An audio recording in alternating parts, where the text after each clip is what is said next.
안녕하세요. 미엔미술교육연구소 정지훈입니다. 제가 매년 컨설팅과 상담을 하다 보면 미대 입시를 준비하는 친구들이 해마다, 그것도 아주 자주 하는 질문들이 있습니다. 수학은 해야 하나요? 또는 학생부 내용은 어떤 방향으로 작성해야 좋은 점수를 받을 수 있을까요?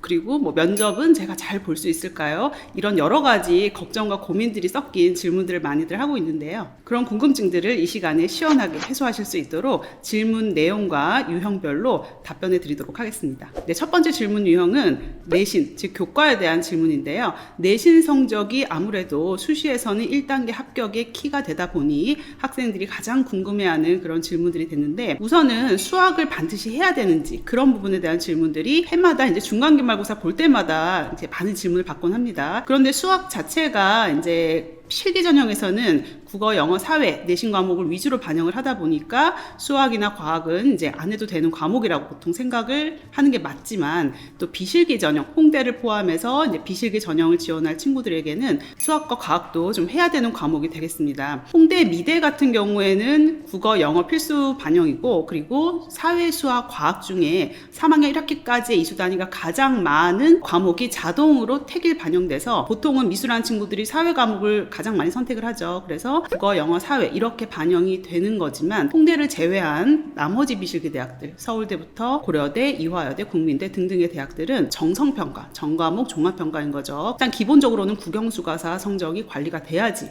지원이 가능하다라고 보시면 되겠습니다. 자, 그렇지만 여기서 수학을 꼭 그러면 잘해야 되느냐, 어느 정도 선으로 잘해야 되는지에 대한 부분을 아셔야 되겠죠. 수학이나 과학을 1, 2등급 때까지 받으면 물론 좋지만 그렇게 되기는 굉장히 힘듭니다. 그래서 보통 국영사를 1순위로 두고 내신 관리를 하시되, 수학, 과학은 3, 4등급 정도는 좀 훌륭한 편이고, 그 다음에 5, 6등급이 나온다면 국영사에서 보완이 되는 그런 수준으로 성적 관리를 하시면 되겠다는 거죠. 그래서 수학을 반드시 해야 되는 대학이 있고, 또 수학을 반영하지 않고도 갈 수 있는 대학이 있기 때문에 그거는 학생들이 지원하는 대학별 전형에 따라서 좀 달라진다라고 인식을 하셔야 되겠습니다. 그리고 그 외에도 국영수가사를 제외한 한문, 기술과정, 그다음 제2외국어 같은 과목들도 잘 해야 되는지에 대한 질문들을 많이 합니다. 그런 과목들도 정성평가 대학에서는 사실은 원칙적으로는 평가를 하는 그런 과목들이지만, 상대적으로 국영수가사에 비해서 중요도는 다소 떨어질 수도 있다라는 것이고, 그런데 이제 예외적으로 서울대를 지원할 친구들에게는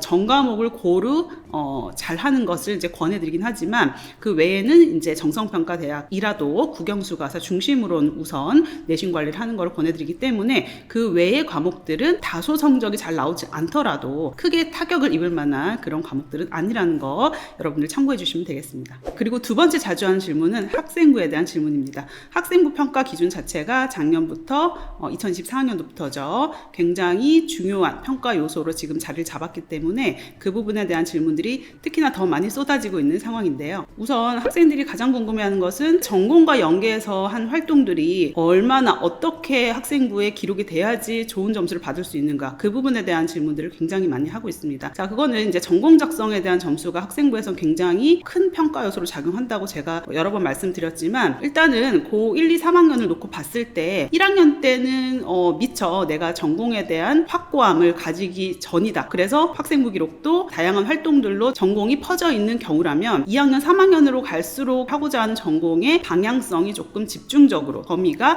다소 명확해져야 되는 부분은 당연히 있겠죠. 자, 그런데 그런 부분에서 여러분들이 하나 좀 착각하는 것이 있는데, 했던 주제를 다시 하면은 안 되는 거죠? 라는 얘기를 많이 합니다. 그래서 그거는 창체 활동이나 세특 기록에 있어서 이전에 고1이나 고2 때 했던 활동을 고2나 고3 때 이어서 하는 활동 자체가 주제가 중복된다라고 스스로 생각해서 완전히 다른 주제로만 계속적으로 해야 된다라고 생각하는 경우가 있는데, 반드시 그렇지는 않고요. 주제가 1학년, 2학년 때 했던 주제를 하더라도 2학년, 3학년에 학년이 바뀌면서 심층적으로 주제를 다룰 수가 있겠죠. 그래서 그런 부분은 여러분들이 너무 다른 주제로만 계속적으로 해야 된다라는 강박관념을 가질 필요가 없고, 오히려 하나의 주제를 가지고 심층적으로 탐구하는 그런 기준으로 여러분들이 생기부 내용을 채워나가면 되겠다라고 생각하시면 되겠고요. 그런데 여기서 여러분들이 또 유의하셔야 될 거는, 해야 되는 전공의 분야는 명확하게 하셔야 됩니다. 그러니까 여기서 주제와 전공 분야에 대한 구별이 필요한 거죠. 주제는 여러분들이 시각 디자인이나 산업 디자인이나 패션 디자인 등등 회화나 동양화 등등의 이제 전공들을 선택을 하실 텐데 그 전공들은 분야라고 여러분들 생각하시면 되겠고요. 그 전공 내에서 각각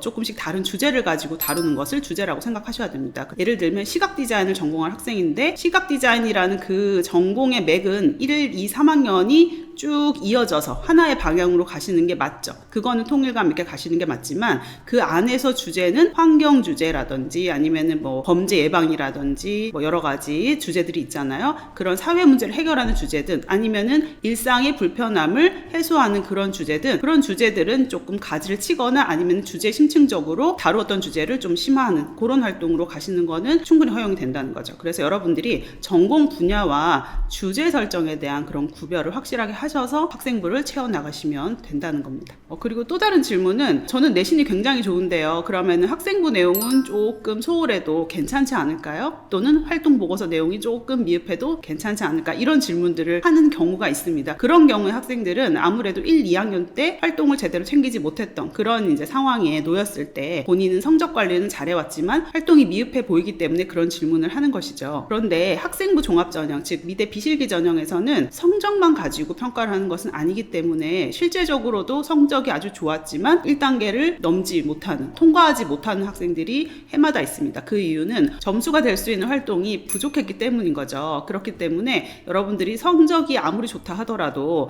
활동을 제대로 챙겨서 학생부나 미술활동 보고서에, 활동 보고서에 기록하지 못한다면 사실 1단계에서 통과가 어려워질 수도 있습니다. 그렇기 때문에 지금이라도, 지금 이 영상을 보시는 분들이 만약에 내가 활동이 조금 미흡한 것 같다라면은 지금이라도 바로 챙겨서 활동 내용에 대한 점수를 받을 수 있게끔 그렇게 서류를 구성을 하셔야 되겠습니다. 그리고 세 번째로 많이 하는 질문들은 이제 고3이 점차 되면서 활동 보고서 작성에 대한 질문들을 많이 하고 있는데요. 미술활동 보고서는 이제 홍대 제출 기준이죠. 그리고 그 외에도 고려대, 이화여대도 각각 창의활동 보고서, 활동 보고서를 제출해야 되는 그런 대학들인데요. 유일하게 서류를 제출해야 되는 그 세 개 대학에 한해서는 활동 보고서를 조금 미리 작성해야 되는 거 아니냐. 고1, 2 학생인데도 미리 지금부터 작성을 해놓고 나중에 고3 때 완성을 해야지만 좋은 보고서가 나오는 것이 아니냐. 이렇게 질문들을 하는 경우가 많습니다. 그런데 저는 그거는 조금 비효율적인 방법이라고 생각을 합니다. 왜냐하면 1, 2학년 그리고 3학년 1학기 활동이 모두 마무리되는 시점에 그 이후에 서류를 작성하셔야 지금까지 쭉 장기적으로 해왔던 활동들을 중요도와 그리고 순서 이런 것들을 조금 목록 구성을 해서 서류를 쓰시는 게 효율적인 것이지 중간중간에 1, 2학년 때 써놨다 미리미리 써놨다면은 그것을 나중에 고3 가서 또 수정을 해야 됩니다. 그러면 시간이 좀 2배, 3배가 드는 것이죠. 그래서 활동은 쭉 장기적으로 여러분들이 만들어 가시고 그리고 3학년 1학기 기말고사가 끝난 시점에서 내신 관리에 대한 부담이 없는 그 상황에서 여러분들이 쭉 만들어 놓은 활동을 목록 구성한 다음에 미술활동 보고서 또는 활동 보고서를 작성하는 것이 훨씬 효율적이고 더 좋은 서류를 압축적으로 만들어낼 수 있다. 이렇게 생각을 하시면 됩니다. 그래서 미리미리 그 서류를 써야 되겠다 그런 걱정을 하거나 서류 작성하는 그 시간에 오히려 내신이나 모의고사 성적 관리를 하라고 말씀을 드리고 싶어요.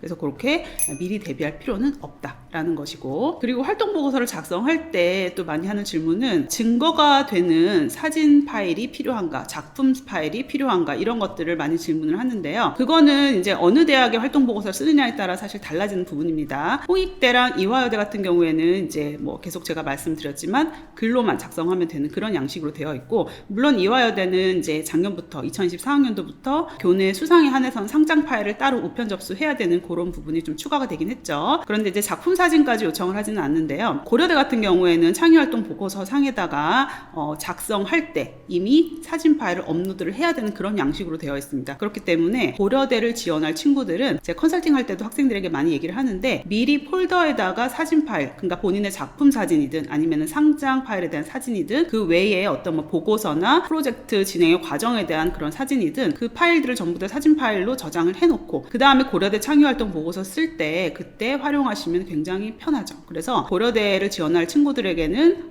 사진 파일을 반드시 미리 저장해 놓으라고 제가 말씀을 드립니다. 그래서 그거는 대학별로 사진 파일이 필요한 학교가 있고 아닌 학교가 있다. 이렇게 생각하시면 되고요. 그리고 간혹 홍대랑 이화여대도 서류를 제출하는 단계에서 서류는 이제 보통 온라인으로 다 입력을 하게 되는데요. 온라인으로 입력하는 단계에서는 사진 파일을 요청하진 않지만 면접 보기 전에 각 대학의 이제 입학 사정관들 또 교수님들이 학생 서류를 검토를 해보니 이 작품에 경험에 대한 부분이 좀 궁금하다, 사진 파일이 좀 필요해 보인다, 증거 자료를 가지고 와라, 이런 어떤 요청을 면접 전에 개별적으로 하는 경우가 있습니다. 그랬을 때는 별도로 준비를 또 해가야 되는 경우가 있지만 홍대 이대는 거의 해마다 그런 경우는 뭐 많이 없었던 것 같아요. 그래서 고려대 준비한 친구들에 한해서는 좀 필수적으로 사진 파일 준비해야 되겠다, 이렇게 생각하시면 되겠습니다. 그 다음 이제 면접에 관한 질문들인데요. 이제 면접은 사실 학생들이 조금 두려워하는